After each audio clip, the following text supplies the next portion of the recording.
Helicopter bombard कर दिया क्या जाके उनके घर पे? मान नहीं रही थी, चलो हेलीकॉप्टर पे उड़ा लिया। तरीका बड़ा अच्छा है। और जो की प्लेयर्स है साउथ अफ्रीका के स्पेसिफिकली बात करें तो वो पाकिस्तान सीरीज का हिस्सा नहीं होंगे। ये टैक्स कोई नया टैक्स है नहीं, ये फर्स्ट टाइम इंट्रोड्यूस हुआ था 2013 के अंदर। मैं सीढ़ियों से आती हूँ लेकिन पहले फ्लोर से दूसरे फ्लोर तक।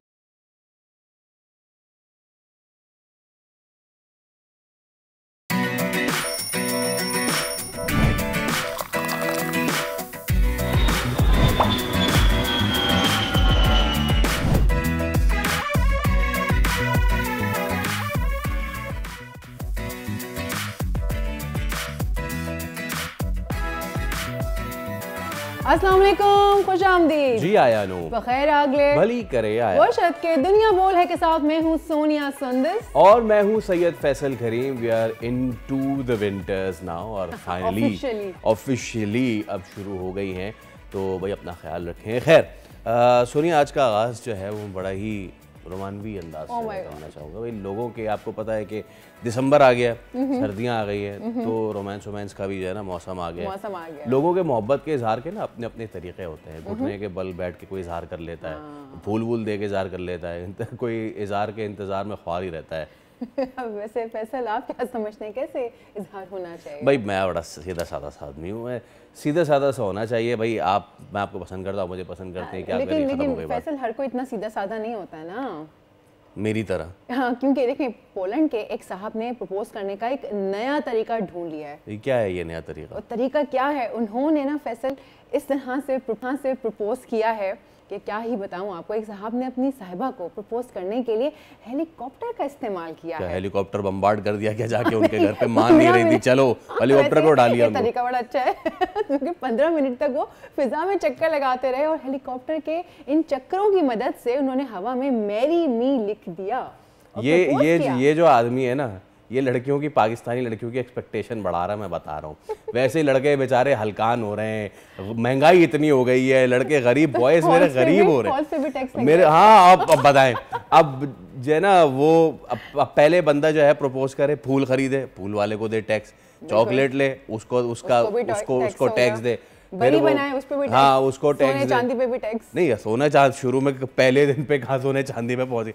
आप लोगों ने एक्सपेक्टेशन बढ़ा दी है हमारी गर्ल्स की, और हमारे बॉयज जो है बेचारे बहुत ही ज्यादा परेशान हो गए हैं। तो ये पोलैंड, हाँ ना, ऑब्वियसली यार, वो पोलैंड के ये शहरी जो हैं, चले देखिए पोलैंड का तो ये बंदा कर सकता है, पाकिस्तानी बेचारा कर सकता है नहीं कर सकता ये तो। और अभी वक्त हो गया है बड़ी खबर का। इंसानी हुकूक के आलमी दिन पर इंसानियत शर्मसार मकबूजा कश्मीर में भारतीय मजालिम के बायस इंसानी अलमिया जन्म ले रहा है। आलमी बरादरी क्यों आंखें मूंदी बैठी है, जानेंगे आज के प्रोग्राम में। चैंपियंस ट्रॉफी से पहले पाकिस्तान का बड़ा इम्तिहान, जनूबी अफ्रीका की तगड़ी टीम के खिलाफ शाहीन आज अपने गुर आजमाएंगे। बाबर और रिजवान एक बार फिर ओपनिंग करते नजर आएंगे या फिर कोई नया तजर्बा होने जा रहा है। बांग्लादेश में इक़्तिदार की तब्दीली के साथ हालात भी तब्दील। दहाइयों बाद आज बांग्लादेश तिजारती ताल्लुकात मुस्तहकम। दोनों ममालिक को मुआशी तौर पर कितना फायदा होगा, आज के प्रोग्राम में जानेंगे एक्सपर्ट से। पाकिस्तान में स्कूलों से बाहर 2.5 करोड़ बच्चों को तालीम देने का मिशन एथलीट तबरक रहमान गामजन हसन अब्दास से कराची का सफर पैदल तय कर लिया। काबिल जिक्र कारनामा अंजाम देने वाले नौजवान से प्रोग्राम में आज होगी आप सभी की मुलाकात।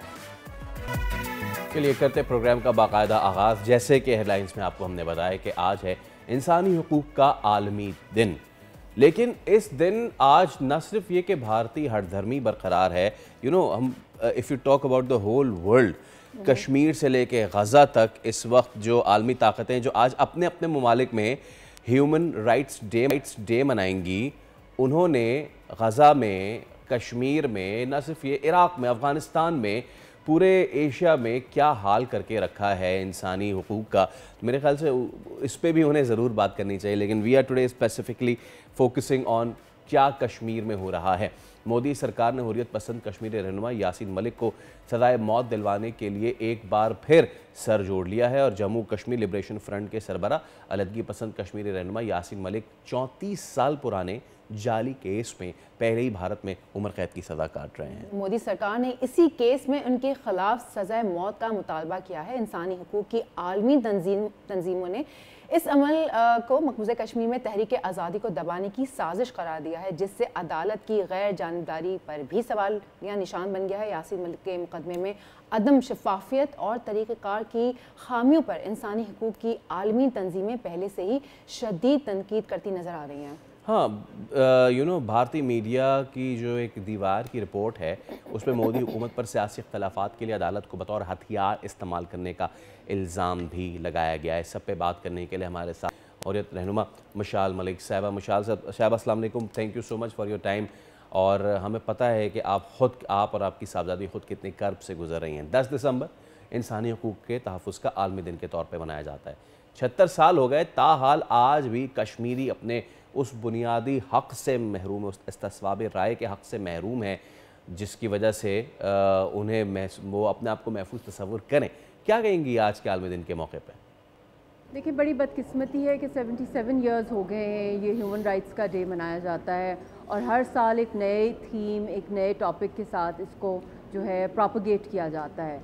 अवेयरनेस अपनी जगह है, पूरी दुनिया के अंदर अब तो सोशल मीडिया है जिसके अंदर इन्फ्लक्स ऑफ इंफॉर्मेशन है, एक्सेस टू इंफॉर्मेशन है, सारा कुछ वीडियोस के थ्रू, फोटोग्राफिक एविडेंसेस के थ्रू, फोरेंसिक्स के थ्रू, ईमेल्स के थ्रू, हर लिहाज से लोगों को इन्फॉर्मेशन पहुंच जाती है जो कुछ ह्यूमन राइट्स वायलेशंस हो रही हैं और जो एडवोकेसी भी हो रही है। मगर बात सबसे बढ़कर ये है कि क्या एडवोकेसी ही चाहिए लोगों को? क्या सिर्फ यही चाहिए कि आज का दिन जो है वो ह्यूमन राइट्स का डे है और आज का दिन ह्यूमन राइट्स का डे नहीं है तो भूल जाओ कि लोग इंसान हैं? तो बात यह है कि इम्प्लीमेंट ये कब होंगे? जितनी भी बड़े बड़े सरमन दिए जाते हैं, जितनी भी बड़ी बड़ी बातें की जाती हैं, या जितनी भी बड़े बड़े वर्ल्ड ऑर्गेनाइजेशंस हैं, यूनाइटेड नेशंस है, ह्यूमन राइट्स वॉच है, ICRC है, बहुत से और से एमनेस्टी इंटरनेशनल है, बट वाई इज़ इट कि जो अग्रेसर्स हैं, जो ऑक्यूपाई सबसे बड़े वॉयलेटर्स हैं, उनको अकाउंटेबल ही नहीं किया जाता? उसके लिए जो मेकनिज़म है वो बहुत ही वीक है या वो बहुत ही ज़्यादा सेलेक्टिव जस्टिस पे बेस्ड है। जी, एब्सोल्युटली। बट आज दुनिया में अपनी राख हो रही है, जंगें जारी हैं, गुर्बत बढ़ रही है और अदम मसावात गहरी तरीन होती चली जा रही हैं और साथ ही अब मौसमियाती बहरान जैसे खुराक वाला इशू जो है वो भी सर उठा रहा है। इंसानी हकूक़ का बहरान है जो सब लोगों को बुरी तरह से मुतासर कर रहा है। इन सब मसाइल से निमटने के लिए क्या क्या इक़दाम उठाने की ज़रूरत है, क्या समझती हैं आप? देखिए, दुनिया भर के अंदर हर लिहाज से अगर देखा जाए, क्लाइमेट चेंज आ रहा है, फूड सिक्योरिटी का इशू है, फिर उसके साथ साथ टेररिज्म है, फिर उसके साथ साथ इकोनॉमिक इश्यूज़ हैं, चैलेंजेस, क्रंचेस हैं, फिर पूरी दुनिया के अंदर जो हेल्थ क्राइसिस चल रहा है, एक के बाद दूसरी कोई नई ऐसी वबा आ जाती है। तो बहुत सी चीज़ें ऐसी हैं कि लोगों को पोस्ट ट्रॉमेटिक स्ट्रेस डिसऑर्डर है, डिप्रेशन है, कोविड के बाद भी बहुत सी चीज़ें हैं जो चैलेंजेस आ रहे हैं दुनिया के अंदर। बट प्रॉब्लम ये है कि जितनी भी चैलेंजेस हैं, क्या द वर्ल्ड इज़ रेडी कि वो सिर्फ उनके ऊपर बड़े बड़े सेमिनार्स करेंगे, राउंड टेबल्स करेंगे, एडवोकेसी वर्कशॉप्स करेंगे, बट उसका जो नेक्स्ट स्टेप जो मैंने पहले भी बात की है कि इनकी इम्प्लीमेंटेशन, इनको काउंटर करने के लिए, इनको रोकने के लिए क्या मेकनिज़म, क्या इक़दाम हैं? क्या ये सिर्फ इसी महज टॉक शोज़ की हद तक हैं, चाहे बस इसीलिए हैं कि लोगों का एक इंटेलेक्चुअल जो इनपुट वो बस अपना देते रहें और उसके बाद जो है उसके ऊपर एक्शन लेने के लिए बिल्कुल ही फ्यूटाइल हो जाए? तो अगर तो वर्ल्ड ऑर्डर इसी हद तक कोलैप्स होता हुआ नज़र आ गया, जो आ रहा है, बहुत करीब नज़र आ रहा है, तो फिर तो आप समझें कि जब दुनिया के अंदर हर कोई अपनी अपनी मनमानी करे और अपने अपने लॉस को इम्प्लीमेंट करे जो जिसको सूट करता है, चाहे वो इंसानियत के हक में हो, चाहे ना हो। तो यही है मशाल साहबा के माइट इज़ राइट वाली पॉलिसी आज भी चल रही है। खैर, अब गज़ा हो, फ़लस्तीन हो, शाम हो या कश्मीर, जहाँ देखें मुसलमानों का खून बहाया जा रहा है ऐसे कि जैसे पानी हो। इंसानियों की खिलाफ वर्जी पर OIC कोई बड़ा स्टांस क्यों नहीं लेती है? क्या सिर्फ मजम्मत से ही बड़े मसले हल होते हैं क्या? देखिए, बहुत से टूल्स हैं जिसके थ्रू डिप्लोमेटिक बॉयकॉट करना, इकोनॉमिक बॉयकॉट करना या पॉलिटिकली प्रेशराइज करना, और ख़ास तौर पे चाहे वो इज़राइल हो, चाहे वो इंडिया है, मोदी हो, नेतन्याहू हो, ये तो इनके ऊपर तो अर्जेंटली दुनिया की तरफ से डिमांड होनी चाहिए इकोनॉमिक और डिफेंस सैंक्शंस। इसी तरह मैं OIC के ममालिक जो मुस्लिम उम्मा है, इनकी यूनिटी, इनकी स्ट्रेंथ ही इसी चीज़ के, इनका अपना सर्वाइवल इसी के अंदर है कि ये स्ट्रॉन्ग एक्शंस लें, स्ट्रॉन्ग मेजर्स लें और उसके थ्रू अपनी एक बहुत बड़ी फोर्स के तहत दुनिया के अंदर जो है वो मुस्लिम और जो इंसानियत का पैगाम है वो दुनिया के अंदर लाए। वरना तो इनकी अपनी, मैं समझती हूँ कि शेल्फ लाइफ या इम्पोर्टेंस दुनिया के अंदर दिन ब दिन जो है वो कमज़ोर होती जाएगी। जी जी, एब्सोल्युटली ये पैगाम पूरी वर्ल्ड में लाना बड़ा ज़रूरी है। लेकिन अगर मैं कश्मीर की बात आपसे करूं तो कश्मीर का जो मामला है वो सुलझ के दे ही नहीं रहा है, बल्कि भारतीय हरदर्मी के बाइस मज़ीद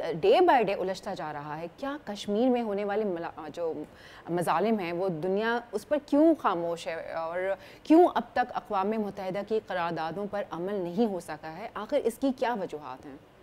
ये बड़ा जो क्रिमिनल साइलेंस है दुनिया का, यूनाइटेड नेशंस का, या सिलेक्टिव जस्टिस की बात होती है। और सबसे बढ़ के मोदी तो किसी कानून को मानता ही नहीं है। जो आरएसएस एक टेरर नेटवर्क है पूरी दुनिया में, अपनी दहशतगर्दी अपनी सिस्टर ऑर्गेनाइजेशन एचएसएस के साथ मिला के पूरी दुनिया में दहशतगर्दी कर रहे हैं। ट्रांसनेशनल टेररिज्म का नेटवर्क है, चाहे वो ऑस्ट्रेलिया में है, चाहे वो यूरोप के अंदर, यूके में भी देख लें इनका कितना एक्टिव नेटवर्क है, कनाडा के अंदर, अमेरिका के अंदर। तो ये जब तक कि इनको रोका नहीं जाएगा, ये तो अपने पूरी एक पैरेलल एक दहशतगर्दी की फ़ोर्स है जिसको ट्रेन किया जा रहा है, जिसको यहाँ तक कि एटॉमिक बॉम्ब्स की भी बनाने की इतलात आ रही हैं। और एक पैरेलल एक दहशतगर्द आर्मी जो है जिसको जो कि जिस तरह के हिटलर की नाज़ीज़ की थी उसी तरह की ये एक आइडियोलॉजिकल जो हिंदुस्तान की अपनी आर्मी है वो एक आइडियोलॉजिकल आरएसएस की आर्मी में ट्रेन होती जा रही है। तो can the world really afford that? Europe में भी वो अटैक्स कर रहे हैं, वेस्ट में भी कर रहे हैं, पाकिस्तान में तो कर ही रहे हैं। मकबूजा कश्मीर तो पूरी एक डेथ वैली है, और उसके साथ साथ आज़ाद कश्मीर पे जो उनकी थ्रेट्स आ रही हैं, गिलगित बल्तिस्तान, तो एक तो पूरा उनका एक पूरा प्रॉक्सीज़ का एक पूरा नेटवर्क है जिसके थ्रू वो ऑपरेट कर रहे हैं। तो बिल्कुल मिसाल साहब, जैसे कि कहा जाता है ना कि पुल के ऊपर से नहीं रहा, पूरा सैलाब गुजर चुका है और दुनिया अभी भी वो ये दुनिया जो है वो नीरू है और वो सुकून की बांसुरी बजाई जा रही है और पूरी दुनिया अपने सामने जलता हुआ वो देख रही है। खैर, बहुत शुक्रिया मिशाल साहबा, आज के दिन के मौके की मुनासबत से आप हमसे गुफ्तगू कर रही थी। दुआ यही है कि आलमी ज़मीर जागे और वो सिर्फ उस वक्त ना जागे कि जब रशिया यूक्रेन पे हमला करता है, वो उस वक्त भी जागे जब 70-75 साल से कश्मीरी उसकी आवाज़ दबाई जा रही है, जब इतने सालों से गज़ा में पहले नकबा होता है और उसके बाद वहाँ के लोगों को जाना पड़ता है और अब वहाँ पे लोगों के लिए ज़िंदगी जो है वो एक वबाल कर दी गई है उन तमाम तर लोगों के लिए, चाहे वो मुसलमान हो, चाहे वो कोई भी शख्स हो, हर शख्स की ज़िंदगी बहुत ही अहम है। लेकिन आलमी ज़मीर कब जागेगा, ये एक अहम सवाल है। अब जो है वो एक ब्रेक का वक्त हो गया है, लेते हैं छोटा सा ब्रेक के बाद वापस आते हैं और देखते हैं प्रोग्राम में और क्या क्या है। Let's take a break.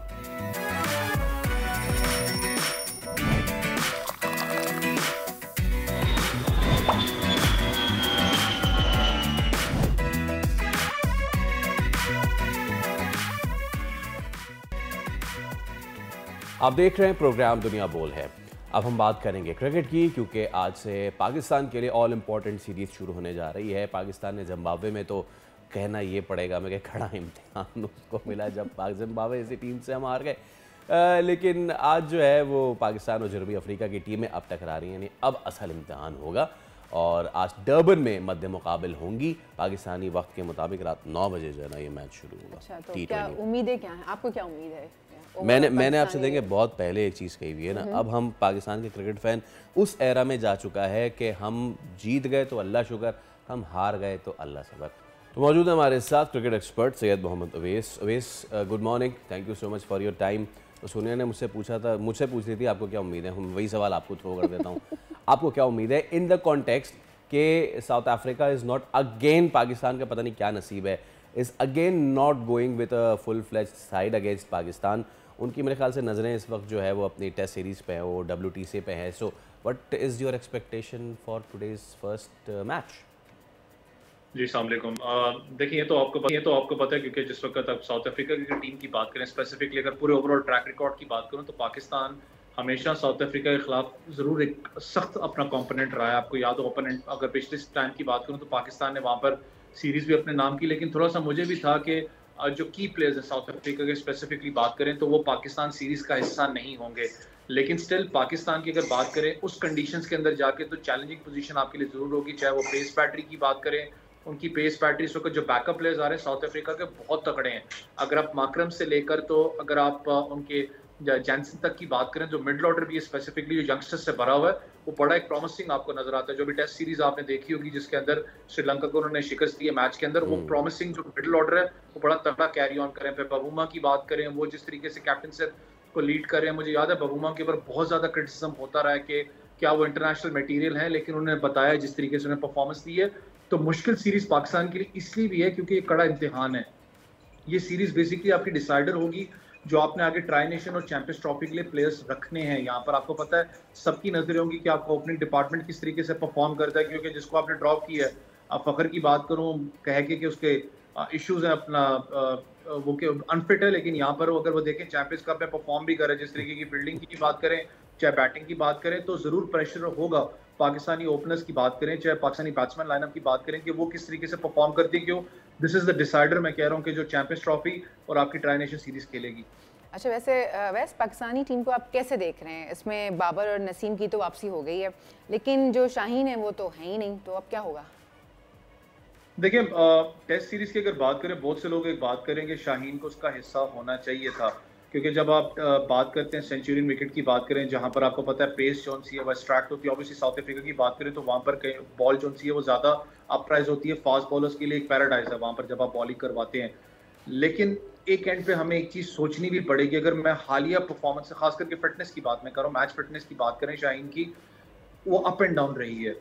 आपने शाहीन को सेव करना है चैंपियंस ट्रॉफी के लिए, आपने शाहीन को सेव करना है ताकि वो रिदम के अंदर वापस आए, क्योंकि आपने ओडीआई क्रिकेट खेलनी है, इसके बाद बहुत बड़ा टूर्नामेंट है।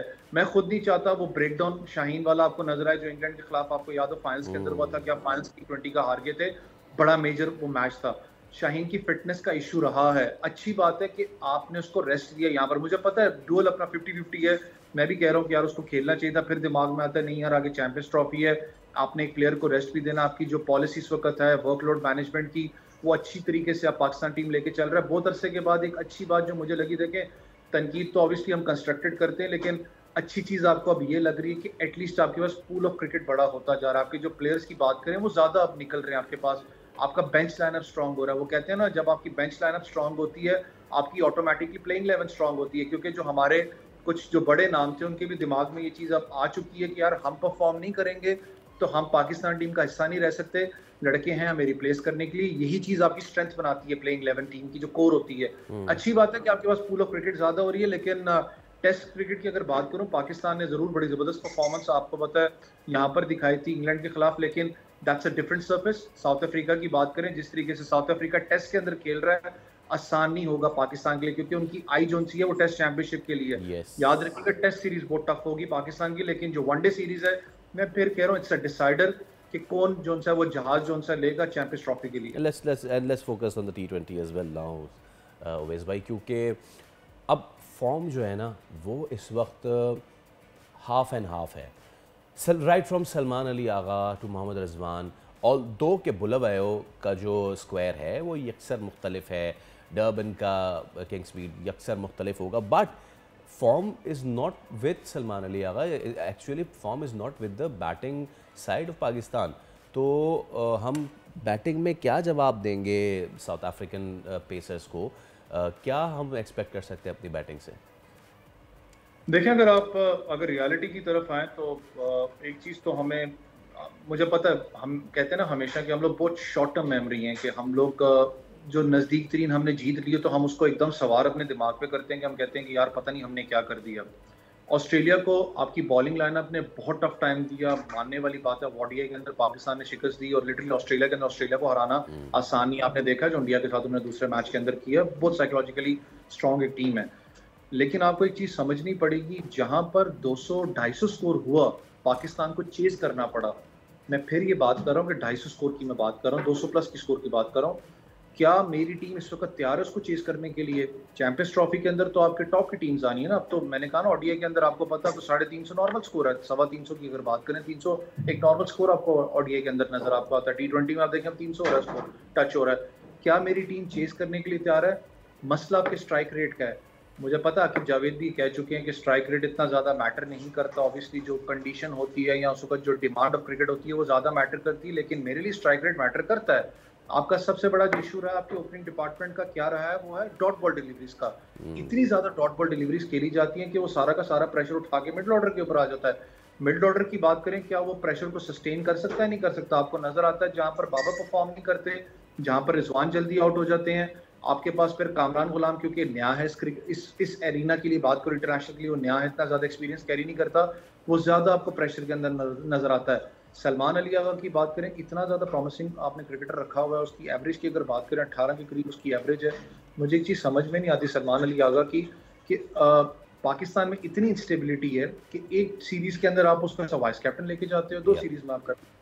साउथ अफ्रीका सीरीज में जब चैंपियंस ट्रॉफी इतनी पास है, उसको वाइस कैप्टनसी से उतार देते हो। दैट मीन्स कि कहीं ना कहीं बैक एंड पे मेरे भी दिमाग में या उसके भी दिमाग में चीज़ चल रही होगी कि यार मैं इसका मतलब प्लान्स में नहीं हूँ चैंपियंस ट्रॉफी के। अब आपको पता है एक नई चीज़ वापस स्टार्ट हो चुकी है, सोशल मीडिया की बात करें आप मीडिया की बात करें वहाँ पर, कि सलमान अली आगा से तो बेहतर फिर शादाब खान है, क्योंकि शादाब खान ने डोमेस्टिक के अंदर परफॉर्म भी करके आपको दिया, with the bat with the ball, अभी भी डोमेस्टिक में परफॉर्म कर रहे हैं आपके लिए। तो ये जो सलमान अली आगा वाला जो मामला है, ये लिटरली उसके ऊपर भी प्रेशर इस वक्त होगा कि मैंने किस तरीके से परफॉर्म करना है। हमारे यहाँ सबसे बड़ा एक मैंने कहा ना मसला ये, बेचारा प्लेयर इतना डरता है बात करते हुए कि यार मैं ये जो 2 अगर सर्किट हैं, बेशक टेस्ट क्रिकेट की बात करें, वनडे की बात करें, मैं इसके अंदर ज़्यादा सूटेड हूँ, मैं इसमें ज़्यादा परफॉर्म कर सकता हूँ, मुझे प्लीज़ T20 ना खिलाएं। ये अल्फाज के मुझे ना खिलाएं, वो ऐसे जाके कहीं पाकिस्तान क्रिकेट बोर्ड समझता है कि पता नहीं मुझे आंखें दिखा रहा है कि भाई एग्जैक्टली। और इसका एक शख्स है ना, तो वेस हम सामने भुगत ही रहे हैं। मुझे ये बताइए कि जो पाकिस्तान की डोमेस्टिक है, अगर उसमें कोई लड़का खेलना चाहे तो उसकी फ़िटनेस लेवल कोई और होती है और इंटरनेशनल की फ़िटनेस लेवल कोई और होती है क्या? जब एक बंदा हुआ उससे सवाल हुआ फ़खर ज़मान से, मैंने कहा फिट हूँ तभी तो खेल रहा हूँ ना। सो ये वाकई कोई इशू है फ़खर ज़मान के साथ, या फिर it is getting very very personal कि अगर किसी खिलाड़ी ने बयान दिया है तो आप उसको अपनी अना की भेंट इस तरह चढ़ाएंगे? आई मीन ठीक है, स्ट्राइक रेट नहीं करता होगा मैटर, लेकिन फ़खर ज़मान जैसे प्लेयर के लिए स्क्वायर भी नहीं करता matter. He is into it और he is out of it. तो टाइम ज़ाया नहीं करेगा आपका, लेकिन अगर रह गया तो बना के देगा। कितने प्लेयर है ऐसे आपके पास? देखिए, मैंने उस दिन भी शायद आपकी प्रोग्राम में बात कर रहा था, अगर आप 2 टीम्स को उठा के देख लें ना, अगर आप बात करें इंडिया की बात करें उसमें पांड्या मौजूद है, अगर आप ऑस्ट्रेलिया की बात करें उसमें मैक्सवेल मौजूद है। मैक्सवेल की चले बात करता हूँ ऑस्ट्रेलिया की। ऑस्ट्रेलिया का नज़र आता है कि उसको एक रोल दिया हुआ है कि बेशक 2 मैचेस वो फ्लॉप होगा, लेकिन एक ऐसा मैच जिता के देगा, तीसरा के पूरी दुनिया याद रखेगी और अनबिलीवेबल मैच होगा, और वो करके दिखाया। याद हो आपको T20 में उसने जो गुस्सा निकाला था पाकिस्तान के खिलाफ, रिवर्स स्वीप में उसने छक्के मारे हैं, तो वो नज़र आ रहा था कि फ्रस्ट्रेशन निकालता है एक ऐसा बड़ा प्लेयर जब हम बात करते हैं जो कि डायनामिक्स को चेंज करता है। फ़खर ज़मान की अगर बात करें, प्लेयर जिसकी एवरेज अराउंड 48-49 के करीब है, 47 if I am not wrong, उसको ड्रॉप करना। फिर अगर साउथ अफ्रीका सीरीज की मैं स्पेसिफिकली बात कर रहा हूँ, जहां पर इन जैसे कैलिबर के बैट्समैन ज्यादा अच्छा परफॉर्म करते हैं जब बॉल अपराइज आती है। आपको याद हो पिछली दफा जब पाकिस्तान वहां था, जो मैं कह रहा हूँ सीरीज आपने अपने नाम की, उसमें आई गेस 200 प्लस स्कोर भी उसने किया था अफ्रीका के खिलाफ, और उसने 2 मैचेस आपको सिंगल हैंडेडली जिता के भी दिए। आप उस प्लेयर को ड्रॉप कर रहे हो, मुझे खुद समझ में नहीं आ रही थी आखिर चल क्या रहा है क्रिकेट बोर्ड के अंदर। बहुत अरसे से एक चीज हमने सीखी है पाकिस्तान क्रिकेट बोर्ड के अंदर, वो ये है कि शायद क्रिकेट बोर्ड को एक चीज पसंद है कि आप सर झुका के काम करें, आप सर उठा के काम ना करें, कि अगर आप डिमांड ज्यादा करोगे तो आप भुगतोगे उस चीज को। और आपको नजर भी आया, आपको याद हो फ़खर ज़मान वाहिद प्लेयर थे जिसने पाकिस्तान क्रिकेट बोर्ड की जब मीटिंग हुई थी उसके अंदर बैठ के बात की थी कि सर अपना चाहे वो फिटनेस टेस्ट की बात करें, चाहे वो NOCs की बात करें, सर ये इश्यूज रहे हैं। वाहिद बंदा था जिसने बात की, शायद उसकी भेंट उसको उठाया गया जो जिस तरीके की उसकी सिचुएशन है। मैंने कहा ना कि अगर वो फिट नहीं था तो आपने उसको चैंपियंस कप खेलने की इजाजत क्यों दी है? चैंपियंस कप में आप उसका वो कैच देखें तो वो 100% फिट ही प्लेयर करता है। उसका जिस तरीके से वो बैटिंग कर रहा है, लग नहीं रहा किसी अंदर से कि उसका फिटनेस का इशू है। सबसे बड़ी चीज आप देखें फ़खर ज़मान की, तो फ़खर ज़मान का मुझे अच्छी चीज, जब आप फिटनेस की बात करते हैं ना, फिटनेस ज्यादातर लोग शायद काउंट करते हैं कि 50-60 रन या 70 रन को कितने क्विक फायर में कर रहा है। जब वो 100 को टच करता है, 100 के बाद आप उसकी इनिंग्स देखें, जब उसने 200 भी स्कोर किया, 200 सुपर भी स्कोर किया, that's quick fire as well. Yeah, that's quick fire as well. You know, just Awais bhai, just imagine Saim Ayyub and Fakhar Zaman opening. I mean, wow. लेकिन हम ये सिर्फ मेरे ख्याल से अभी ख्यालात में ही हैं हमारे। बहुत शुक्रिया आपका, आपने वक्त दिया। तो आज क्या होता है, रात 9 बजे पाकिस्तान वर्सेस साउथ अफ्रीका, तो लेट्स सी क्या होता है। अभी क्या हो रहा है? अभी जो है वो ब्रेक का वक्त हो गया है, ब्रेक ले लेते हैं, फिर ब्रेक के बाद वापस आएंगे। अल्लाह का वास्ता नहीं, खुदा का वास्ता है नहीं, अल्लाह का वास्ता।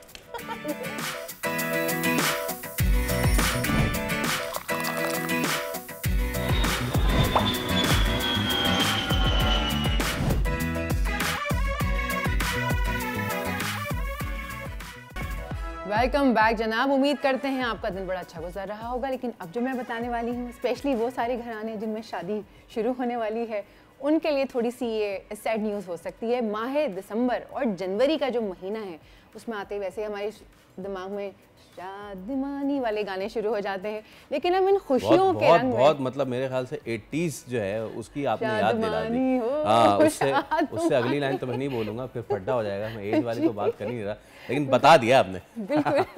तो अब FBI ने नए खतरे की घंटी बजा दी है। जी हाँ, फेडरल बोर्ड ऑफ रेवेन्यू ने शादी की तकरीबात पर भी टैक्स लगा दिया है। अब टैक्स तो हुकूमत ने लगाया है, मगर शादी हॉल्स के जो मालिकान हैं वो ये टैक्स आवाम से वसूल करेंगे।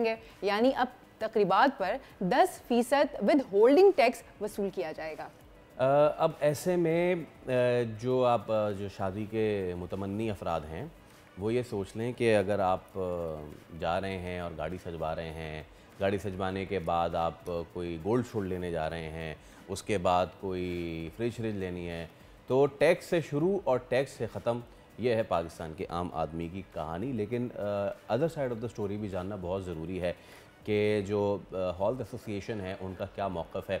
तो राना रईस साहब, चेयरमैन हॉल्स एसोसिएशन, हमारे साथ मौजूद हैं, उनको वेलकम करते हैं। राना साहब अस्सलाम वालेकुम, गुड मॉर्निंग और बहुत शुक्रिया आपके वक्त का। तो जनाबे वाला सवाल पहले यही है कि आपका जो बयान है वो इस वक्त वायरल है, और आपके मुताबिक क्योंकि विद होल्डिंग टैक्स का ताल्लुक़ शादी हॉल से है ही नहीं, इसलिए हम टैक्स देंगे ही नहीं। तो जो टैक्स देगा, जो शादी करेगा वो ही टैक्स देगा, ऐसा ही है राना साहब? बिल्कुल। सबसे पहले आपका बहुत बहुत शुक्रिया, आपने प्रोग्राम में हमें लिया। देखें, ये टैक्स कोई नया टैक्स है नहीं, ये फर्स्ट टाइम इंट्रोड्यूस हुआ था 2013 के अंदर, और ये आज तक लगा हुआ है। कोविड के अंदर 2 साल के लिए गवर्नमेंट ने रिवोक किया था, और जब से अब तक हम गवर्नमेंट के साथ हमने समझाने की FBI को कोशिश की है। ये टैक्स लेना मुश्किल ही नहीं, नामुमकिन है। लेकिन जो एक्सपेंसेस बढ़ रहे हैं, देखिए जो साल की रिटर्न्स होती है ना, उसके इन दी एंड अगर जब हम ले नहीं पाते थे पार्टी से, तो इन दी एंड जब हमारी रिटर्न सबमिट होती थी, जो हमारी डिमांड खड़ी होती थी उसके अंदर वो वसूल कर लेते थे। देखिए, लास्ट टाइम हमारे कुछ मैरिज हॉल्स के ऊपर जो है वो FBI ने नोटिस भेजे और वहाँ पे कुछ प्रॉब्लम्स आई। उसके बाद हमारी FBI के साथ मीटिंग हुई, FBI के साथ हम बैठे।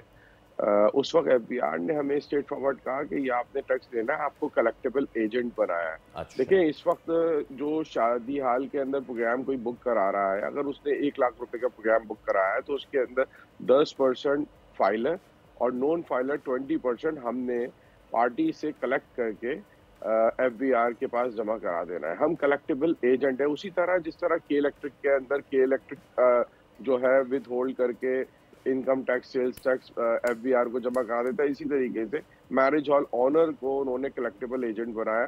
हमने उनसे वो 10% फाइलर का, नॉन फाइलर का 20% कलेक्ट करना है और FBI को जमा कराना है।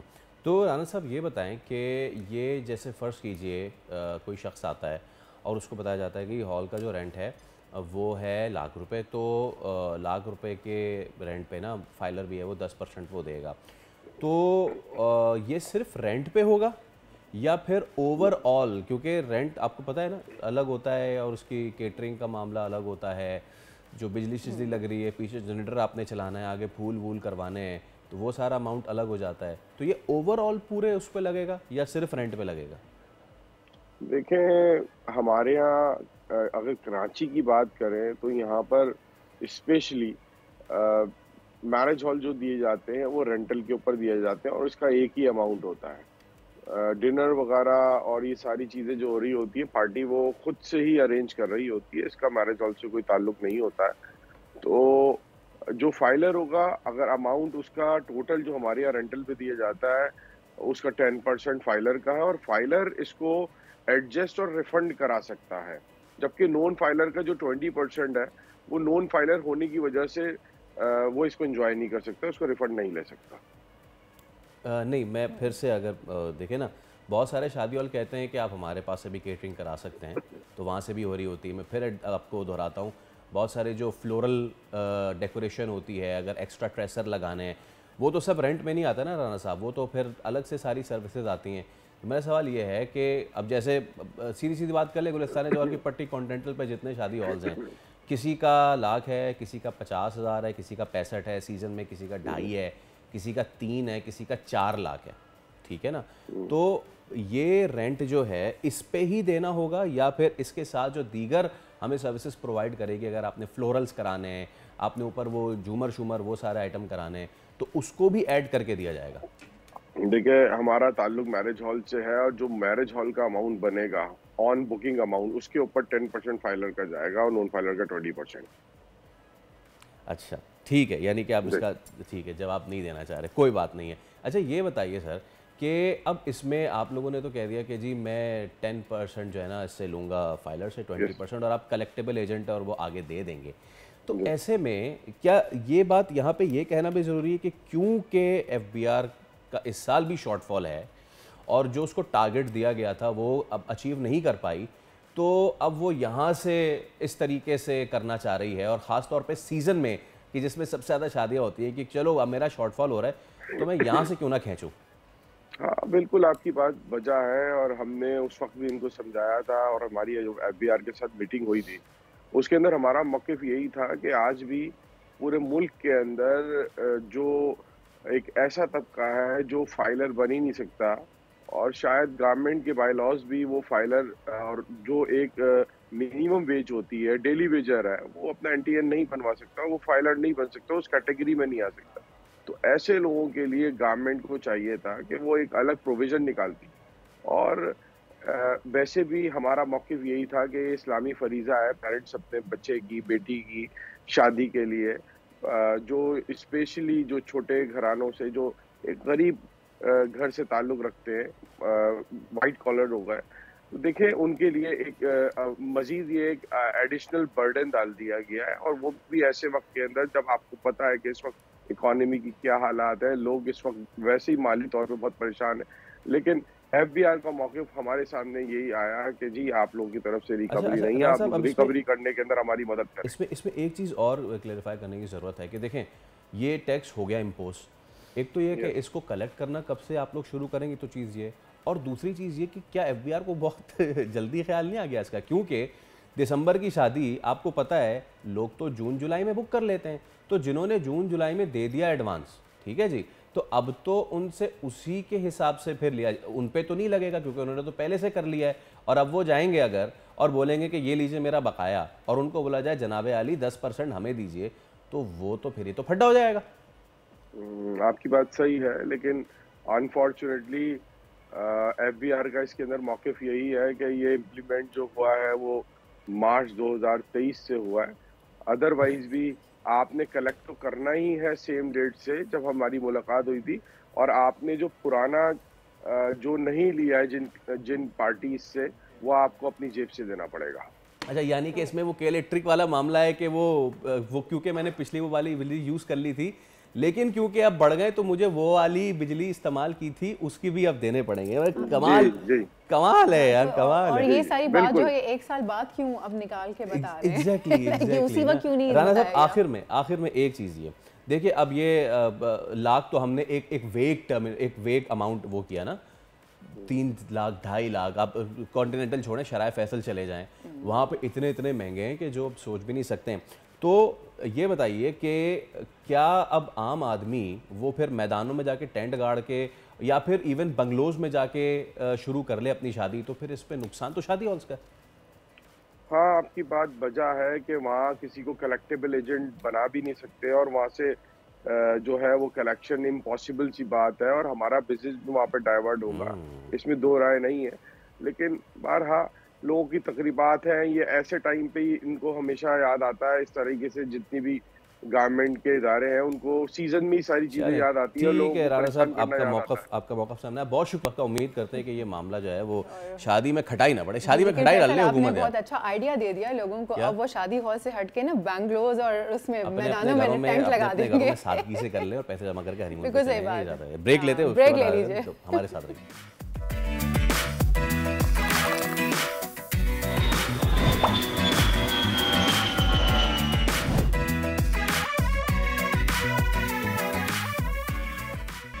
एक बार फिर आपको कहेंगे प्रोग्राम दुनिया बोल है, मैं खुशामदीद। उम्मीद करते हैं कि आपके दिन का आगाज़ अच्छा हुआ होगा, क्योंकि दिन जो है ना वो आज बड़ा सर्द सा स्टार्ट हुआ है फाइनली कराची में, और इनको तो अभी भी लग रही है, खैर उसकी अलग वजूहत है। लेकिन मौसम में तो बात करेंगे ही, मुल्क की जो माशी मौसम है वो बहुत अच्छा हम देख रहे हैं। और करंट गवर्नमेंट में बरादर और पड़ोसी मुल्क बांग्लादेश ने पाकिस्तान से न सिर्फ 25,000 टन आला क्वालिटी की चीनी खरीदी है जो आइंदा माह कराची पोर्ट से चिटागोंग पहुँचेगी, बल्कि डायरेक्ट फ़्लाइट्स जो हैं वो भी स्टार्ट होने जा रही हैं। सिफारतकारों के मुताबिक कई अशरों बाद पाकिस्तानी चीनी की सनत इतनी बड़ी मकदार में अपनी पैदावार जो है वो बरादर मुल्क बांग्लादेश भिजवा रही है।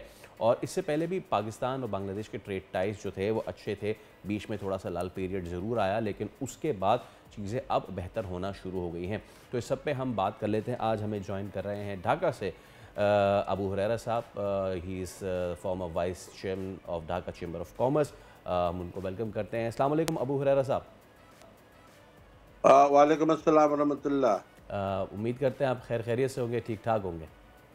अल्हम्दुलिल्लाह, I am fine by the grace of almighty Allah सुब्हानहू व तआला। Thank you sir, thank you. तो अबू हुरैरा साहब, after a very long time हम देख रहे हैं कि पाकिस्तान और बांग्लादेश के ट्रेड टाइज जो हैं वो इतने अच्छे हो रहे हैं।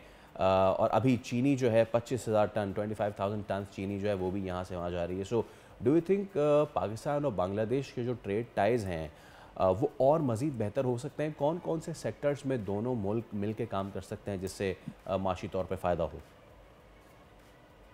Well, mister Syed Faisal Karim, for inviting me in your program, Bold TV. I would like to thank to you for giving me the opportunity to say a few words to our brotherly people of Pakistan and also the business community and your business talk show program. Actually, the business was not closed in the before one decades, but it was hampered in some cases because the goods comes from Pakistan was not easily clear from the Chittagong port, and as a result, the importer who took lot of botheration and also their high charges as well as damage, etc., etc. And if the people face problem, they are not interested to bring the goods from that very country. Now it has been changed. Now it is a new scenario, and I hope and believe that is called the non-tariff barriers now has been lifted up, and I hope that in the coming days you can do the relationship bilateral between two countries. There must be, I think, a win-win situation, and it should be a level playing field.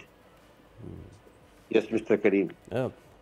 So you just mentioned the bilateral free trade agreement, and this is the ongoing negotiations between the two governments.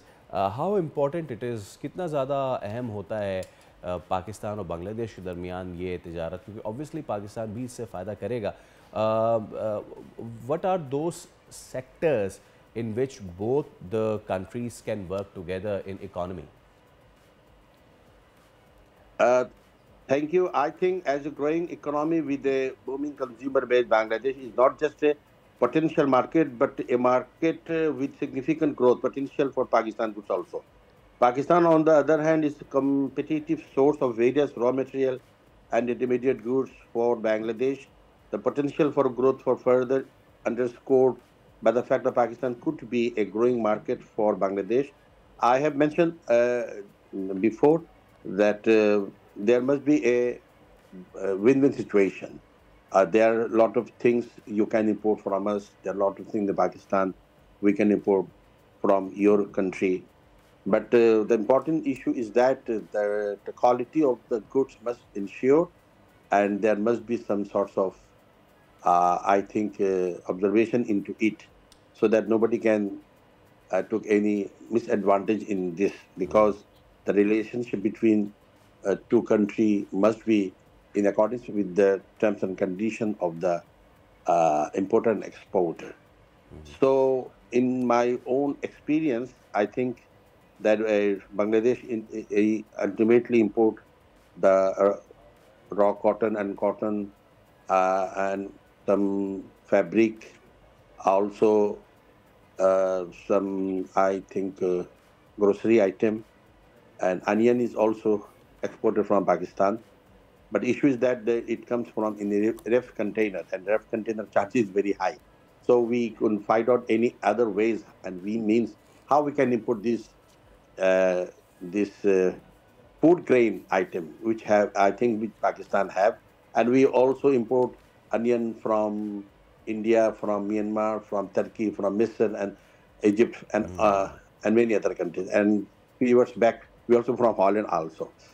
So the Pakistan put forward in this regard and took the leather goods from our country, because I know that you manufacture the football for FIFA. Yes. And the leather is the very essential thing for a football. And our pharmaceutical industries is also very good. One thing is, I must mention that there are two companies who are manufacturing the television set are being exported into the European Union, Poland and Eastern Europe basically. So I think what you manufacture good, wonderful and quality, we will import, and which we manufacture here good and quality thing, I would like to request the Pakistani businessman to import from us. Yes, Mr. Abu Reza, another thing, and this is very welcoming for both the people of the countries, and that is there are direct flights starting very soon. So how soon are they starting, and what benefit can the people of both the countries take from this opportunity? Because a lot of people in Pakistan have their ancestrally lineage in Bangladesh. Yes, this is very important question you asked me. Actually, now people are going to Pakistan through UAE, Dubai or Qatar. Even one of my friend, I asked him, how you go Karachi? He tell me, first I went to Bangkok and then from Bangkok to Karachi. Wow.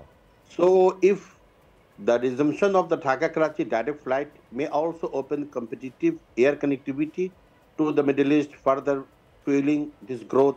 Therefore, the exploration of trade cooperation between Bangladesh and Pakistan with a focus on removing under barriers should be considered seriously. And I think that you have, beside PIA, some other private airlines also. Yes. So if the direct flight could establish within a short time, the people are eager to know when, and somebody also asked me, do you know any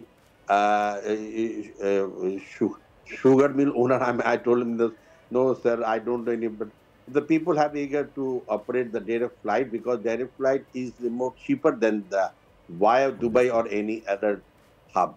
So I would like to request also from I asked a few days ago our additional secretary who is in charge of Bangladesh Civil Aviation Authority, and that means the company who owns the Biman. Biman means our national flag carrier airlines. So he told me, yes, we are working in this regard and hope that it will resume very soon. And I also asked, you give Biman some facilities so that they go onwards from Dhaka, Karachi and onwards other parts of the country, as well as we have given such facility 20 years back to Emirates. Emirates operate Dhaka, Dubai, Dhaka, and then Kuala Lumpur. Dhaka is not their hub, but they can some sorts of special permission granted from the government. Right. So if Pakistan could come in this regard, we are also give you a facility. So I again emphasize the bilateral and win-win situation must be there, so that a business can be done in a... Okay. Thank you so much, Mr. Arora, for your time. It was a pleasure having you. तो Dhaka chamber of commerce नुमाइंदगी करने वाले अबू रहरा का कहना था कि पाकिस्तान के लिए बांग्लादेश एक बहुत ज़बरदस्त मार्केट हो सकती है। पाकिस्तान की क्रॉप से लेके पाकिस्तान के कॉटन तक, पाकिस्तान के रॉ मटेरियल से लेके पाकिस्तान के तैयार माल तक बांग्लादेश एक बहुत अच्छी मार्केट हो सकती है, और हम देख रहे हैं कि हालिया दिनों में इसमें बेहतरी भी बहुत ज़्यादा है। We are pretty much sure कि इंशाल्लाह ये ताल्लुकात और बेहतरी की तरफ जाएंगे और कुछ अच्छा नतीजा जो है वो हम सभी को मिलेगा। ब्रेक का वक्त हो गया, ब्रेक का वक्त हो लेते हैं छोटा सा ब्रेक।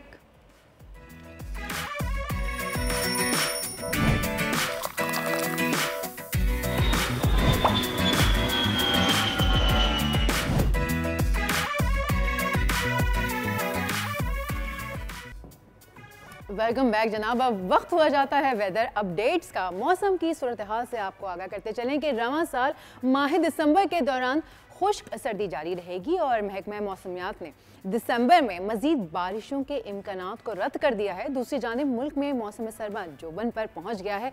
पहाड़ों पर बर्फबारी जारी है, झीलें और आबशार तकरीबन जम चुके हैं। क्वेटा में भी पारा -4 तक गिर गया है, जी हाँ -4 तक चला गया है। और कराची में फर हवाओं ने पारा मजीद गिरा दिया कराची का, जबकि महकमा मौसमियात के मुताबिक 14 दिसंबर तक तेज़ हवा के साथ ठंड की पेशन गोई कर दी गई है। अहम शहरों की दर्जे हरारत की बात करें तो आज कराची में जो टेम्परेचर है वो मिनिमम जाएगा 10 तक, मतलब कि फुल टाइम सर्दी और हुडीज़ निकाल लीजिए कराची वालों। मैक्सिमम जो है वो 27 डिग्री तक रहने का इम्कान। लेकर चलते हैं आपको बराबर में यानी कि हैदराबाद की जानिब। हैदराबाद में आज मिनिमम टेम्परेचर होगा 10 और मैक्सिमम 26 डिग्री तक जाने का इम्कान। उसके बाद लेकर चलते हैं आपको मीरपुर खास की जानिब। मीरपुर खास में मिनिमम टेम्परेचर होगा 7 और मैक्सिमम टेम्परेचर 26 डिग्री तक रहने का इम्कान। उसके बाद बात करते हैं नवाबशाह की। नवाबशाह में मिनिमम टेम्परेचर आज होगा 7 और ज़्यादा से ज़्यादा जाएगा 24 डिग्री तक। लाड़काना की अगर मैं बात करूं तो लाड़काना में मिनिमम टेम्परेचर आज होगा 7 और मैक्सिमम जाएगा 24 डिग्री तक। लेकर चलते हैं आपको गवादर की जानिब। गवादर में मिनिमम टेम्परेचर होगा 14 और मैक्सिमम जाएगा 28 डिग्री तक। फिर बात करते हैं हम क्वेटा की। अगर क्वेटा में देखें तो क्वेटा में जैसे मैंने अभी कहा कि मनफी पारा जाएगा तो -4 क्वेटा में होगा और मैक्सिमम भी होगा वो 13 डिग्री तक।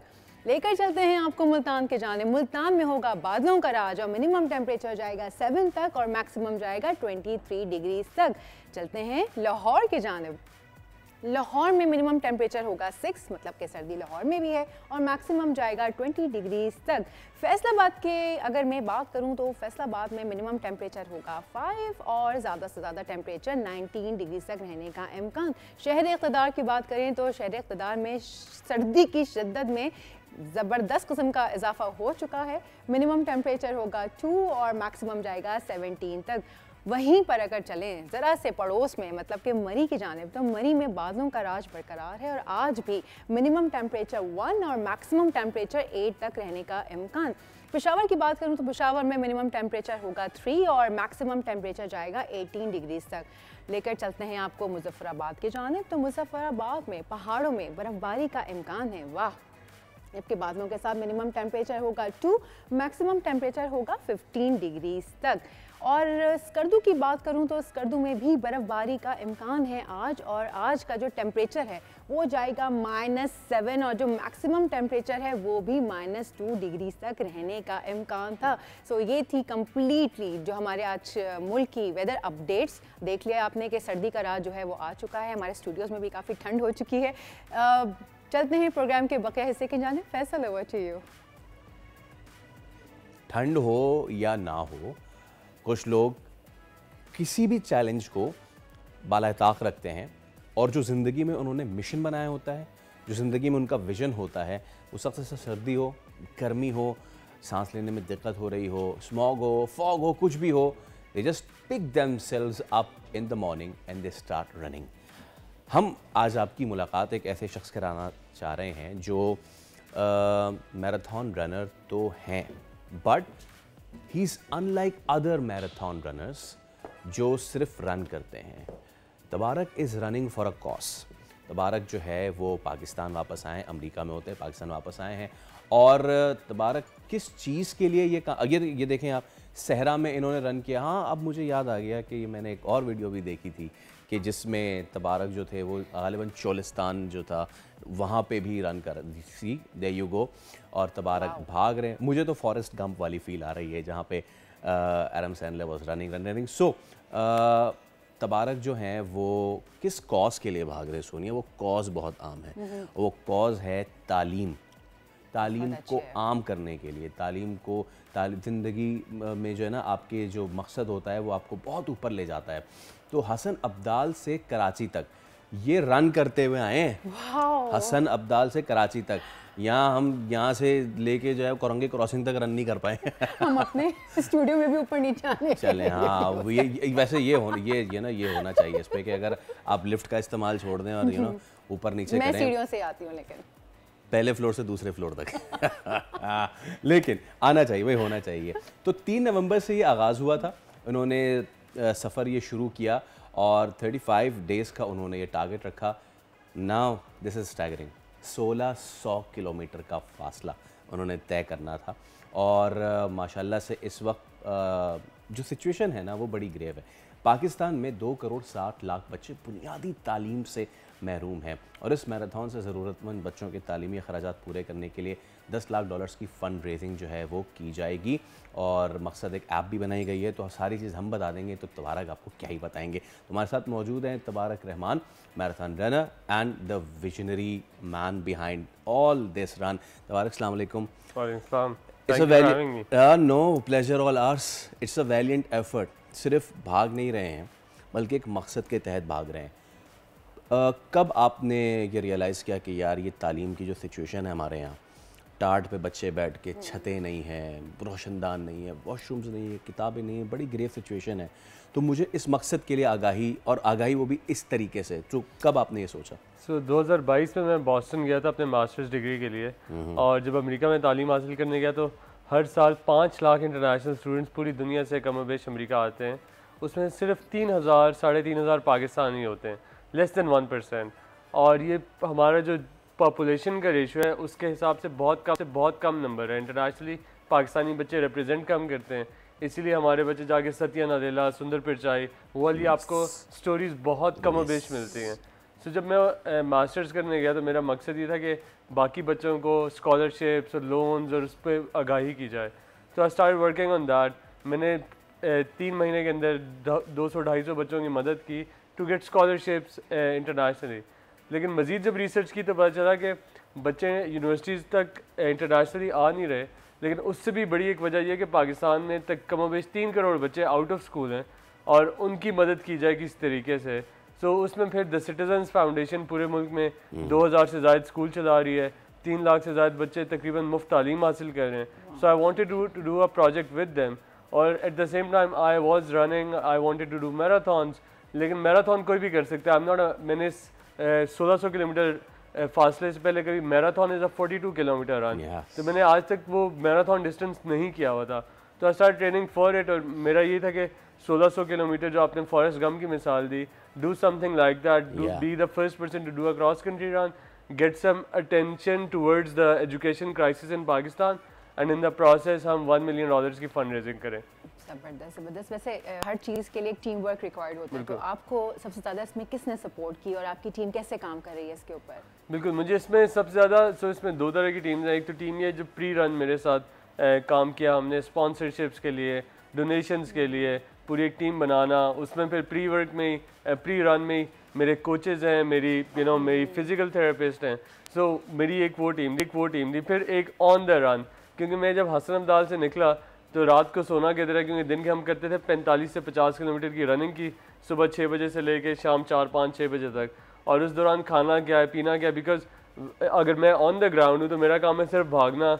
मैं अब खुद को घोड़े की मिसाल देता था कि मेरी आंखों के आगे पट्टी है, आई जस्ट सी फॉरवर्ड, और मेरा काम है भागना, बाकी सारा सोचना समझना मेरी टीम करती थी। तो उसमें मेरा भाई, he was the crew chief for the project और उसने हमें बहुत ज़्यादा हर चीज़ लॉजिस्टिक्स हैंडल की। फिर आई हैड 2-3 लोगों की मेरे साथ मीडिया टीम भी थी, बिकॉज फॉरेस्ट गम की दोबारा मैं बात करूँगा, आपने मिसाल दी, फॉरेस्ट गम पे मूवी बनी, लाल सिंह चड्ढा, ये मिथिकल फिक्शनल कैरेक्टर्स थे। हम इस तरह की रियल लाइफ चीज़ कर रहे थे, तो we wanted to document everything, एक तो physical mental challenges but also the human element of seeing how beautiful Pakistan is, Pakistani लोग कैसे हैं और एजुकेशन में काम कितना होने की ज़रूरत है, गुंजाइश कितनी है। So we wanted to document everything. तो जो मेरी मीडिया टीम थी मेरे साथ, they were super helpful too. How beautiful is Pakistan, indeed इन बेइंतहा खूबसूरत मुल्क है, सब कुछ है यहाँ पे। लेकिन whenever I go on Sunday cycles तो मैं देखता हूँ कराची सुबह में कितना खूबसूरत लगता है without the traffic and all, क्या ज़बरदस्त हमारी आर्किटेक्चर है। हम जब गाड़ियों से देखते हैं वो एक मुख्तलिफ चीज़ होती है। जब आप रन कर रहे थे, मैं देख रहा था आपके मुख्तलिफ बच्चे जो थे वो आ गए, वो आपके साथ एंजॉय कर रहे हैं, मुख्तलिफ लोगों से आप मिले। कैसा आपका ये एक्सपीरियंस रहा सड़क पे दौड़ते हुए इस मुल्क को देखना? क्या क्या देखा आपने, क्या क्या एक्सपीरियंस किया? हमने बहुत कुछ देखा, बहुत कुछ एक्सपीरियंस किया, बट जो हमारे लिए सबसे ज़्यादा इम्पॉर्टेंट या सबसे जो एनर्जाइजिंग चीज़ थी वो थी पाकिस्तान के इस मुल्क के जो बच्चे हैं, उन्हीं के लिए हम निकले हुए थे। मैं मिसाल दूंगा, एक कहानी सुनाऊंगा कच्चा खो में। यस। मियाँ चन्नू से आगे के इलाका कच्चा खो, तो कच्चा खो में हमारी कैंपर वैन खड़ी हुई थी। मैं 4 घंटे भागने के बाद उधर आधा घंटा नैप ले रहा था, और तो उधर हमारी वैन के बिल्कुल सामने एक टेंट विलेज थी, जिसे हम अपनी ज़बान में या उर्दू ज़बान में झुग्गियाँ भी कहते हैं। तो वो झुग्गियों से वो सारे बच्चे आ गए कि क्या हो रहा है क्या नहीं हो रहा, and then we started playing with them. हम उनसे डांस भी कर रहे थे।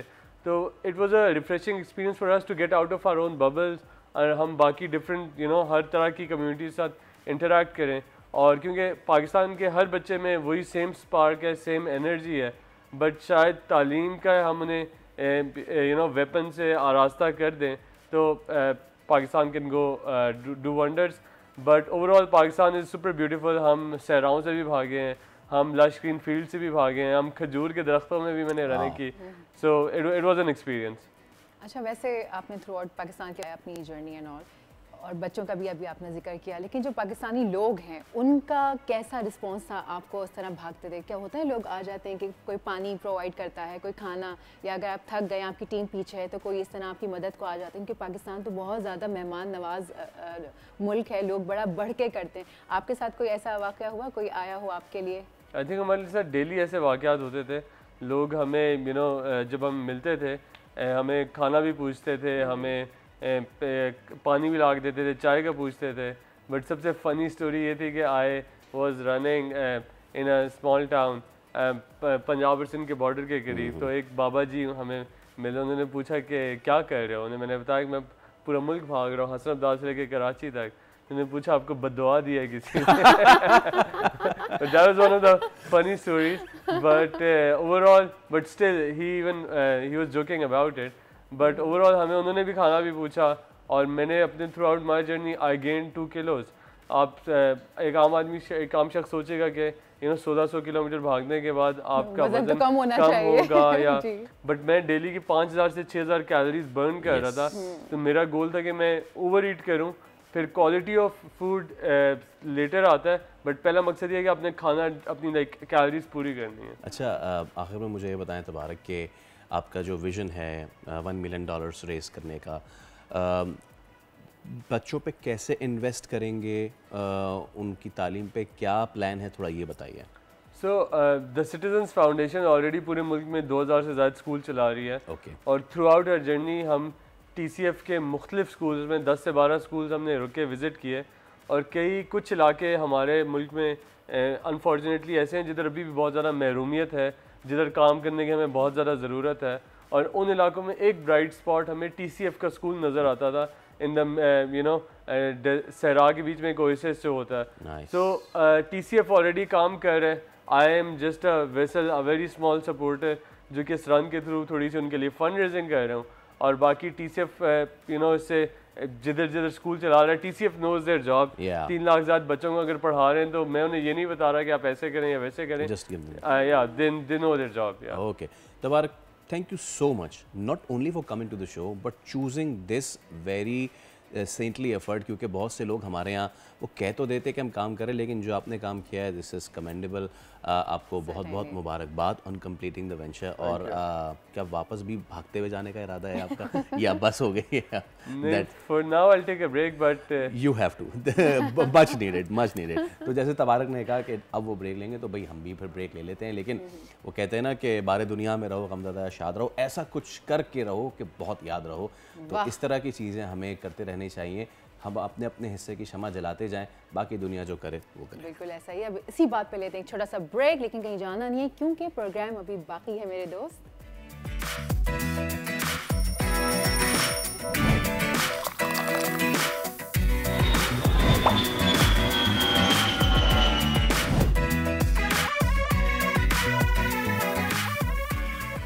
मुल्क में इंटरनेट का हाल बेहाल है, और इसमें कोई दो राय नहीं कि इंटरनेट की सुस्त रवि की वजह से ऑफिस हो या घर, सभी लोग शदीद मुतासर हो रहे हैं। आपका चल रहा है? मेरा भी नहीं चल रहा, मैं इसलिए मैंने सुस्त कर दिया। Please continue. मगर अब खबर ये है कि मुल्क भर में पूरे ही मुल्क में इंटरनेट की जो रफ्तार है वो सुस्त होने के बाइस फ्रीलांसर्स को मिलने वाले काम में 70% तक कमी आ गई है। फ्रीलांसर्स का दावा है कि इंटरनेट की सुस्त रवि से पाकिस्तानियों को मिलने वाले काम में भी 70% जो है वो कमी वाक़ई हुई है। इंटरनेट की रफ्तार कम होने की वजह से इन्हें असाइनमेंट वक्त पर देने में मसाइल का सामना करना पड़ रहा है। वक्त पर असाइनमेंट ना देने की वजह से कई सारे फ्रीलांसर्स की प्रोफाइल्स भी बंद हो चुकी हैं। सो अब काम तो बड़े ही मुतासर हो रहे हैं, लेकिन इस पर बात करने के लिए हमारे पास मौजूद हैं कंवल चीमा जो कि IT एक्सपर्ट हैं। ज़रा उनसे बात करते हैं और जानते हैं कि भाई क्या मसला क्या है। अस्सलाम वालेकुम कंवल। वालेकुम अस्सलाम।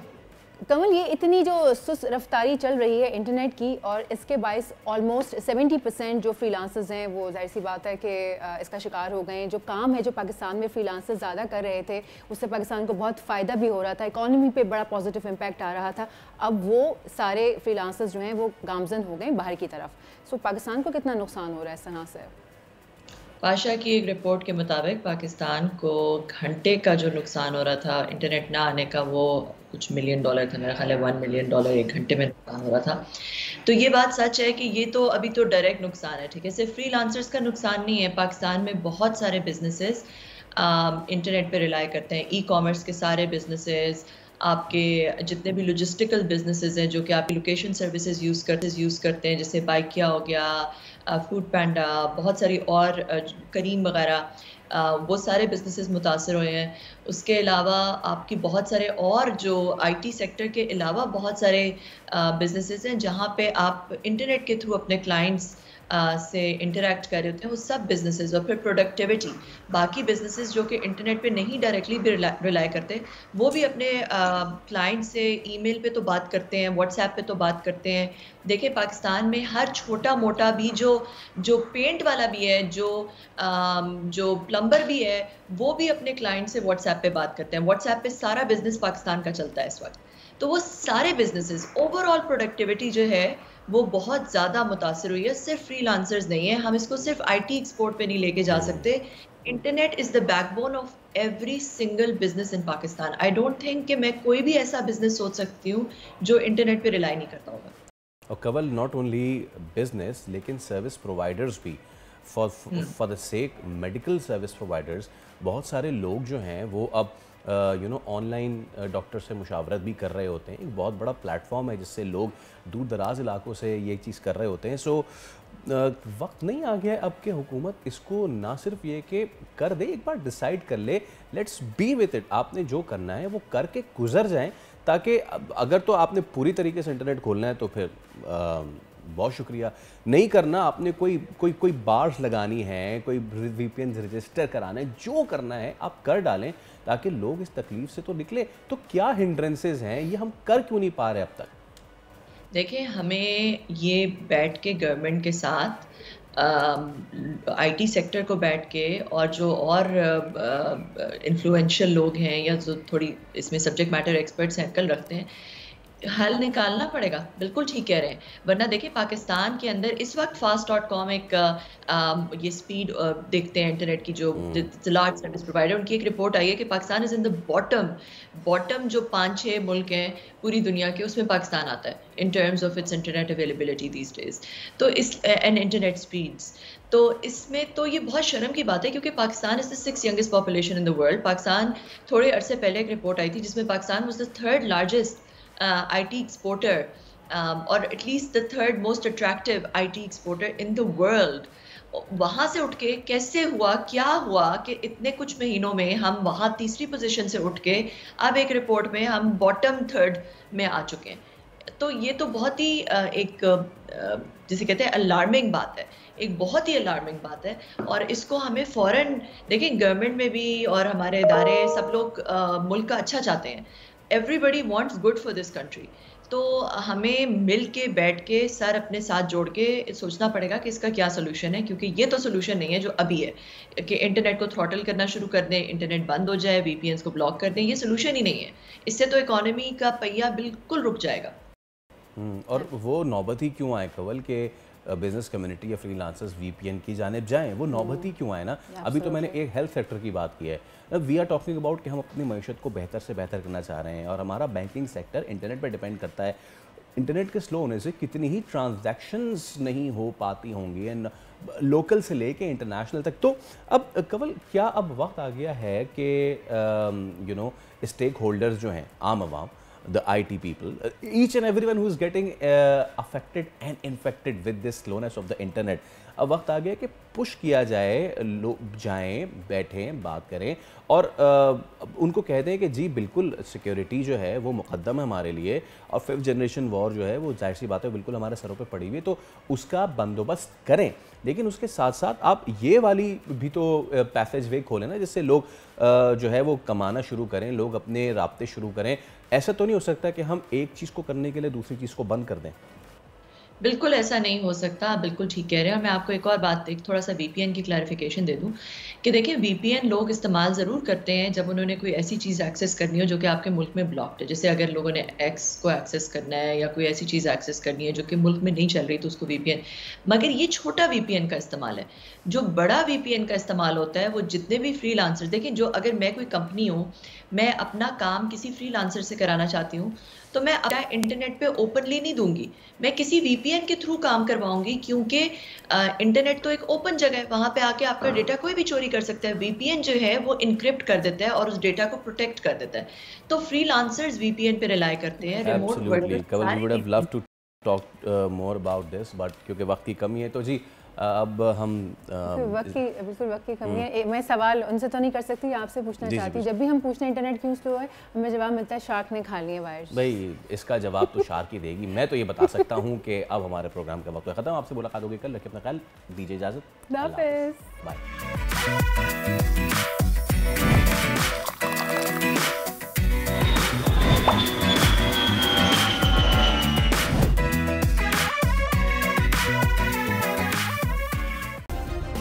सब्सक्राइब करें और बेल दबाएं ताकि कोई खबर रह न जाए।